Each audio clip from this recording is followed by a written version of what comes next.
নমস্কার, আমি সঞ্জীব হালদার। আপনারা দেখছেন খেলবাজ।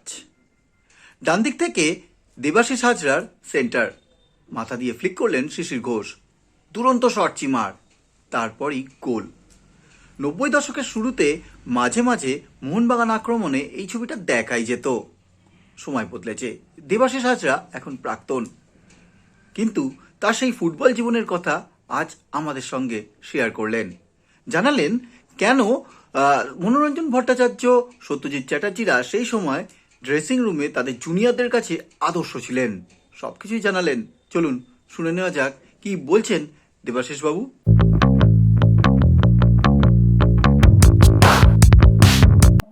প্রথম যে বছর আমি 92 সই করি, তার আগের বছর আমি ইস্টার্ন ক্লাবে ছিলাম।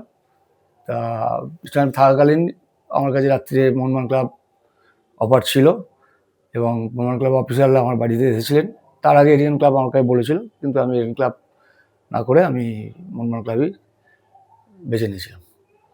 তা সেক্ষেত্রে কিছুটা অবদান বলতে গেলে সুভাষ ভৌমিকের ছিল, কেন সেহেতু 91-এর ম্যাচটায় আমি মোহনবাগানের ম্যাচটা খুব ভালো খেলার জন্য সুভাষ ভৌমিকই আমাকে মোহনবাগান ক্লাবের কর্মকর্তা বলেছে যে ওই ছেলেটাকে আমার টিমে প্রয়োজন আছে। তা সেক্ষেত্রে ওরা আমার প্রতি ঝাঁপিয়েছিল এবং আমি মনে করেছিলাম যে মোহনবাগান ক্লাব গেলে আমার তো সিকিউর।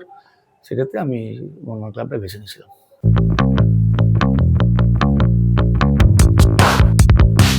ব্যাপারটা হচ্ছে, প্রথম যখন আমি সই করলাম 92, সেই বছর আমি যেভাবে খেললাম প্রথম থেকে, তা হঠাৎ করে মাঝখানে গিয়ে আমার একটা আঘাত লাগলো সেই পায়েতে। সেই পায়ে আঘাত লাগার পর আমি একটু খেলা থেকে ডিটাচ হলাম। সেই সময় তখন তো কম্পিটিশন মার্কেট, সে সবাই জায়গা ছাড়ছে না। তো সেক্ষেত্রে আমি খেলতে খেলতে টিম থেকে বাদ হয়ে গেলাম। তারপর আবার ইঞ্জুরিটা ফিট করলাম, করে যখন মাঠে গেলাম তখন আবার লড়াই করলাম, করে আবার ঢুকছিলাম, টিমে ঢুকেছি কয়েক বছর, তারপর খেলেওছি আমি। তো সেক্ষেত্রে ওইখানে একটা সমস্যা আবার দেখা দিয়েছিল।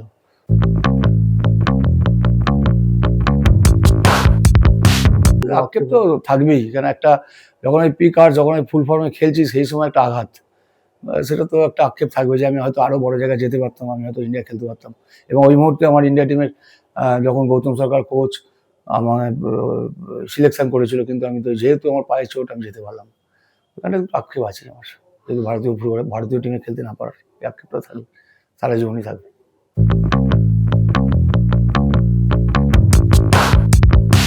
মানে বেশ দীর্ঘদিন ধরেই মানে চোটটা মানে বেশ বড় রকমের, এবং সত্যি কথা ওই সময় আমার পাশে সৈয়দ নঈমুদ্দিন স্যার না থাকলে কিন্তু আমি আর ফিরে আসতে পারতাম না, কিন্তু উনি আমাকে প্রচুরভাবে হেল্প করেছে। তারপরেও আমি কিন্তু মাঠে কামব্যাক করেছি।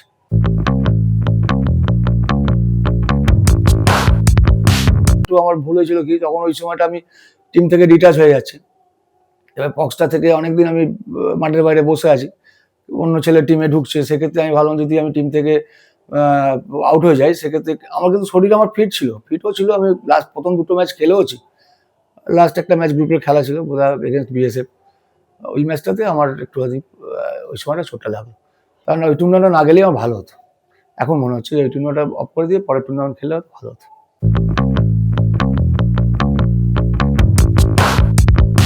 কাছের বন্ধু বলতে সত্যি কথা বলতে কি, আমি সিনিয়র দাদা হিসেবে বন্ধু হিসেবেও পেয়েছি এবং দাদা হিসেবেও পেয়েছি, সেটা হচ্ছে সত্যজিৎ চ্যাটার্জি এবং মনোরঞ্জন ভট্টাচার্য। এই দুজনকে কিন্তু আমি খুব কাছ থেকে পেয়েছি, এবং দাদা হিসেবে এবং বন্ধু হিসেবে দুটোই বলতে পারেন যে আমি এই দুজনকে খুব, মানে ওদের থেকে প্রচুর আমি হেল্প পেয়েছি মানে খেলার জগতে আমার।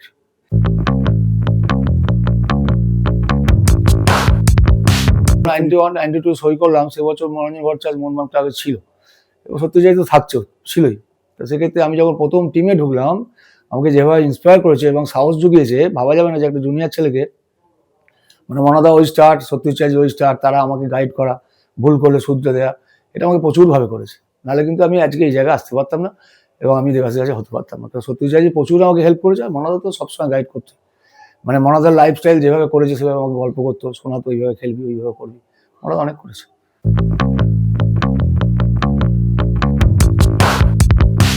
এরকম মনাদা অনেক ম্যাচ আমি কোনো একটা ম্যাচ বলছি, মনাদা 92 এর একটা ম্যাচ মনে হয় এগেনস্ট টালিগঞ্জ অগ্রহাম, মনে হচ্ছে কোনো একটা ম্যাচে কোনো একটা দুটো স্টপার অচিন্ত পেলে আর অমিত ভদ্রগত কেউ বোধহয় ইয়েলো কার্ড ছিল। সেক্ষেত্রে মনাদাকে যখন কোচ নঈমুদ্দিন বলছে তোকে এই ম্যাচটা খেলতে হবে তোমাকে, ও কিন্তু ডাইরেক্ট একটা কথাই দেখলাম সবার সামনেই বললো, মনিন্দা আমি কিন্তু খেললে প্রবলেমে পড়ে যাবে। ব্যাপারটা হচ্ছে কি, আমি কারণটা কি যে মনাদা বলতে চাইছো, পরে জিজ্ঞেস করছিলাম মনাদা তুমি এই কথাটা কারণটা কি, বলে দেখ আমি যদি খেলি, আমি এমন ফুটবলটা খেলবো পরের দিন কিন্তু অচিন্তকে টিমে আসা সমস্যা পড়ে যাবে কোচ। সেক্ষেত্রে আমি চাই না একটা ম্যাচ খেলার পর আমাকে আবার ড্রেস দেবে না। সেক্ষেত্রে কিন্তু মনাদা প্রথমে ইগনোর করেছিল, কিন্তু পরে যখন আমরা মাঠে চলে গেছি মনাদা কিন্তু ড্রেসটা করে খেলেছিল এবং অসাধারণ ফুটবল খেলেছিল। আমরা 2 গোলে জিতেছিলাম। সেই ম্যাচটা মনাদা ম্যান অফ দ্য ম্যাচ হয়েছিল। কিন্তু তারপর থেকে মনাদা কিন্তু আর ড্রেসও পায়নি। মনাদা এই টাইপের যে কোনো জুনিয়র ছেলে যদি ভালো খেলে, সে যদি সেমিফাইনাল ম্যাচটা খেললো, খেলার পর ফাইনাল খেলছে না, সেক্ষেত্রে মনাদা কিন্তু খুব মানে অফিসিয়ালদের সঙ্গে ঝগড়া করতো যে না আমি মনোরঞ্জন চলে আমি খেলবো না, ও খেলুক, ও না খেলতে পারলে আমি খেলবো, কারণ ও তো ফাইনালে তুলেছে। এটা মনাদা প্রায় গল্প করেছে। আর সৌরভ দাস নাহলে কিন্তু হতে পারতো না, মনাদার স্যাক্রিফাইস না থাকলে কিন্তু সৌরভ দাস হতেই পারত না। মনাদা সব ম্যাচই খেলতো, সৌরভ দাস চান্সই পেত না। সৌরভ কিন্তু মনাদাই তুলেছে। মনাদা বসে সৌরভকে ম্যাক্সিমাম ম্যাচ খেলিয়ে গেছে, নাহলে সৌরভ দাস কোনোদিন হতে পারত না। এগুলো মনাদা করেছে, দেখতা।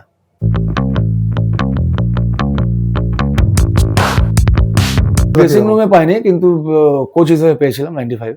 বাবলু ভট্টাচার্য কোচ সে বলছিলাম, 95 আমি ছিলাম, সে বলছে বাবলুদা কোচ ছিল। আর 91 বাবলুদার এগেনস্টে খেলেছি। 89, 91 লাস্ট রিটায়ার করলো বাবলুদা। সে বছরের এগেনস্টে আমি ইস্টার্নে যখন ছিলাম খেলেছি বাবলুদার এগেনস্টে, অনেক ম্যাচ খেলেছি। আর বাবলুদার সঙ্গে শেয়ার বলতে আমি যখন মোহনবাগান সই করি বাবলুদা ড্রেসিং রুমে আসতো, এইটুকু আর। তারপর তো পরবর্তীকালে কোচ হয়ে গেলেন, কোচিং করলো আমাদের দীর্ঘদিন 95টা।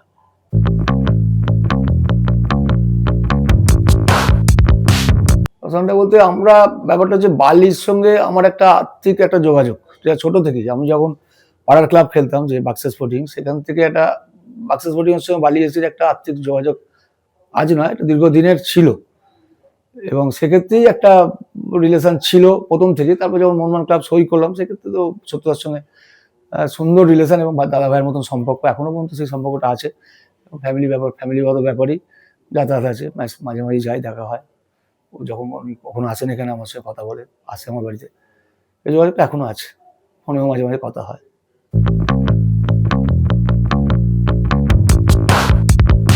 খেলেছি তখন উইঙ্গার বলতে হয় এগেনস্টে মনোহরণ ছিল, এদিকে গৌতম ঘোষ তখন সবে খেলছে, গৌতম ঘোষ ছিল। তার সাবক্ষেত্রে আমার প্রবলেম হয়েছিল একটু আব্দুল খালেককে সমস্যা হয়েছিল একটু। আব্দুল খালেক তখন তো মোহামেডান স্পোর্টিংয়ে খেলছে, ওকে একটু আটকাতে দিয়ে অনেকবার বেগও পেয়েছি, ও আটকে গেছে, এরকম প্রচুর সমস্যা পেয়েছে। ওর স্পিডটা ভালো ছিল এবং ড্রিবলিংটাও করতে ভালো, প্রচুর গোলও করেছে আব্দুল।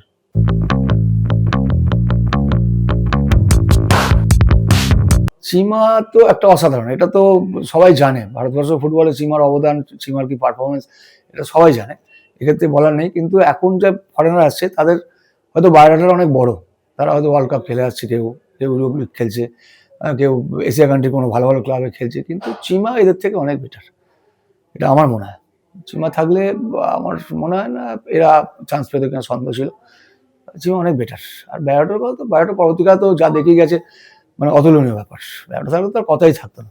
মানে চিমা বায়োডা যদি ভারতবর্ষের এই সময় খেলতো, ও বিরাট কিছু ব্যাপার, মানে অনেক স্ট্রাইকার আছেই ভালো।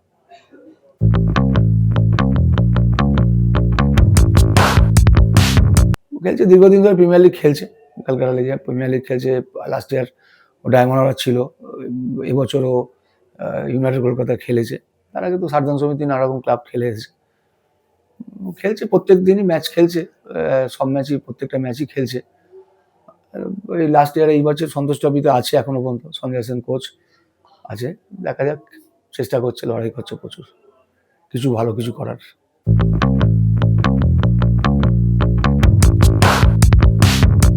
আমার ছেলের নাম হচ্ছে দেবায়ন হাজরা, ও সেন্ট্রাল মিডফিল্ডার খেলে, মানে লাস্ট ইয়ার ও ছিল ইউনাইটেড কলকাতা, যেটা ইয়ান ল করছিল, এবং সব ম্যাচই খেলেছে।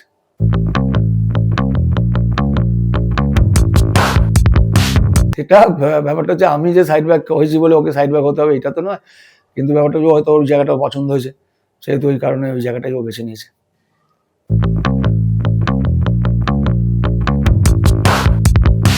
অভাব বলতে কলকাতা মাঠে ক্যালকাটা লিগটা একটু সরে যাওয়ার পর থেকে এই জায়গাটা কিন্তু অনেক তফাৎ হয়ে গেছে। আমাদের জায়গায় কলকাতা লিগে যে আমরা খেলতাম, সে কলকাতা লিগে খেলার পর একটা মোহনবাগানের সঙ্গে খেলতে যাওয়া, আমার গ্রামের ছেলে খেলতে যাচ্ছি, আমার সঙ্গে 500 দর্শক যাচ্ছে। এই ব্যাপারটা কমে গেছে এখন। ওই খেলা সে কোথায় দিচ্ছে কেউ জানে না, ওই মোবাইলে খেলা, তখন মাঠে দর্শক, ওই দর্শকের খেলা। আর সত্যি কলকাতা লিগ না খেলতে পারলে তো মোহনবাগান ইস্ট বেঙ্গল খেলা যেত না তখন। তখন তো কলকাতা লিগ হাইলাইটস হলে তবে তো মোহনবাগান ইস্ট বেঙ্গল খেলবো। সে টার্গেটটা ছিল আমাদের যে আমরা এইখানে ভালো খেললে, মোহনবাগান ইস্টে ভালো খেললে আমাকে যদি পরবর্তীকালে মোহনবাগান ইস্ট বেঙ্গল ডাকে। এখন তো সেটা আর নেই। এখন শুনছি এজেন্ট নাকি, এজেন্ট দিয়ে টিম হয়, এখন এজেন্ট মারফত টিম। এখন কোনো কর্মকর্তারা খেলাও দেখে না, মানে এমন এমন জায়গায় খেলা, কলকাতা লিগের খেলা কেউ দেখতেও যায় না। দুটো টিমের প্লেয়ার অফিসিয়াল ছাড়া কেউ নেই মাঠে, এরকম একটা ব্যাপার হয়েছে। সেক্ষেত্রে প্রচারটা হবে কি করে, আর দর্শকরা যাচ্ছে কি করে? যেতে পারছে না তারা। খেলা আর কাগজ তো কোনো রিপোর্টিং নেই। আগে একটা মোহনবাগান ইস্ট বেঙ্গলের এগেনস্টে যে কোনো ছোট টিম খেললে পরের দিন কাগজে বড় বড় হেডিং থাকতো, এখন একটা কাগজের ছোট্ট একটা জায়গা কোণে করে দিয়েছে। সেক্ষেত্রে ইন্টারেস্টটা কমে গেছে দর্শকদের, যেতেও পারছে না।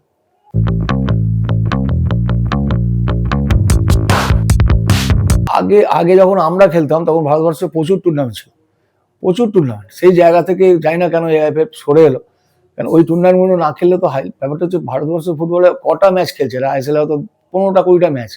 এই 15টা ম্যাচ খেলার পর ম্যাক্সিমাম বিদেশি, এক একটা টিমে 4টে 5টা 6টা করে বিদেশি প্লেয়ার। সেখানে আমাদের ইন্ডিয়ান প্লেয়ার কোথায়? ইন্ডিয়ান প্লেয়ার সুযোগ নেই। সব ফরেন প্লেয়ার খেলে যাচ্ছে। দুটো স্ট্রাইকার ফরেন, দুটো স্টপার ফরেন, দুটো মিডফিল্ডার ফরেন, জায়গা 3টে জায়গা সবসময় ফরেন প্লেয়ার ঢুকে আছে। তো সেই জায়গা থেকে আমরা অনেক পিছিয়ে গেছি। আর এই স্ট্যান্ডার্ডের প্লেয়ার এসলেই আমাদের ইন্ডিয়ান ফুটবলে কোনো লাভ হচ্ছে বলে আমার মনে হয় না। যে স্ট্যান্ডার্ডের ফুটবল আসছে, ফুটবল প্লেয়ার আসছে এখন, সেক্ষেত্রে আমাদের ইন্ডিয়ান ফুটবল কোনো এগোয়নি, বরং আর নিচুর দিকে চলে যাচ্ছে। আর এই আইএসএলটা জানি না কি হবে এবছর, যে অবস্থায় হয়ে আছে, মানে খুব খারাপ। এআইএফের পরিকাঠামো খুব খারাপ, জানি না কি করবে।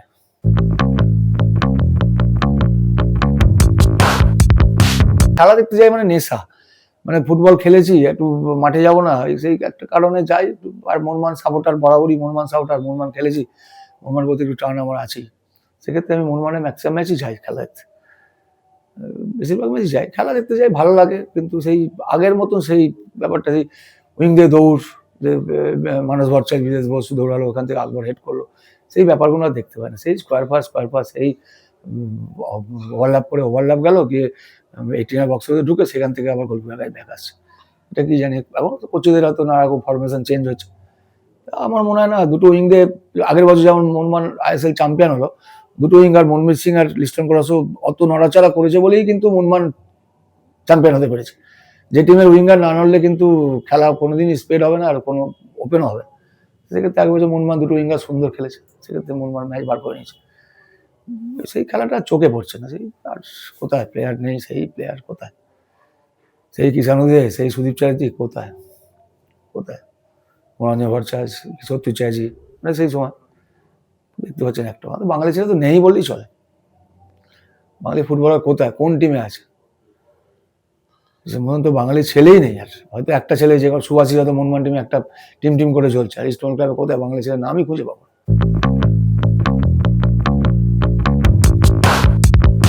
এটাই তো বোঝা যাচ্ছে না কি ব্যাপার। এই মেনলি হচ্ছে আমাদের এআইএফএফ ডিসিশন নিল যে ফরেন প্লেয়ারদের দিয়ে, প্লাস আমরা বাঙালি কর্মকর্তারা চেষ্টা করলে কি বাইরে থেকে প্লেয়ার নিয়ে আসবো। ভারতবর্ষ থেকে প্লেয়ার আনছি, কিন্তু অন্য স্টেট থেকে নিয়েছি, কারণ আমাদের স্টেট সন্তোষ ট্রফি চ্যাম্পিয়ন লাস্ট ইয়ার।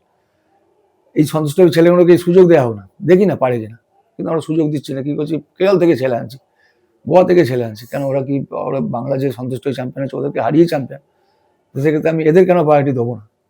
এতগুলো ছেলে সন্তোষ ট্রফি খেলছে, কটা ছেলে খেলছে বছর?